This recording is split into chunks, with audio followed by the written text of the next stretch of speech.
It's the Evening Bulletin. I'm Perry Michael Simon, and I spent last week in Las Vegas reporting on CES for AllAccess.com, where you can find all the details in my column wrapping it all up. And I won't bore you with all those details here. What I do want to bring to your attention is that most of the folks who report on CES, and there are a lot of them, give you wide-eyed gee-whiz reports on all the futuristic stuff they're fed by the companies on display and their PR firms, so you get totally credulous stories about laundry folding machines and Keurig machines but for beer, and suitcases that transport themselves, and how 5G is going to change the world and cars will fly, and OLED 8K TVs will make you want to spend thousands of dollars to replace the perfectly good 1080p set you already have. And I'm the wet blanket who points out that in the past, we were told, well, 3D TVs were the thing, and Wi-Fi refrigerators, and whatever else they wanted to sell us that we didn't need. And CES totally whiffed on smart speakers like the Amazon Echo or Google Home. Those weren't introduced at CES or even made by consumer electronics companies.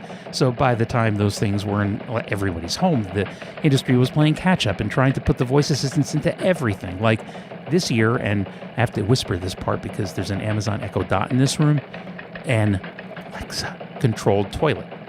I don't even want to know what that's about. But after the show, there was an article in the LA Times reporting that investment firms are pulling back on their stakes in virtual reality companies.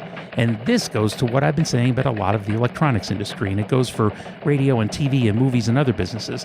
When companies focus on what they want to sell you and not on whether you want or need it, they're going to fail. In the case of VR, how many years has it been that it's been the next big thing? And how many times do they have to confront the fact that people just do not want to wear those headsets? Not even gamers want them, not in numbers vast enough to matter. They're uncomfortable, they give a lot of people headaches, and the ones that really work cost a fortune that nobody's shelling out. Which reminds me of 3D TV and how they never figured out that people don't want to wear those glasses and don't want to spend a lot on extra glasses for the whole family or when friends come over.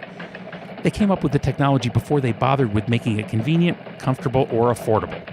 Apple can afford to bring stuff to market and let the consumers decide what to do with it because most of the time there's at least some consumer acceptance of the technology up front. VR was never going to take off unless you could do it without the headsets or with really light and comfortable headsets like glasses. Have they learned their lessons? I guess we'll see at the next CES, only 12 months away. I'll be back a lot sooner with the next edition. Until then, that's enough.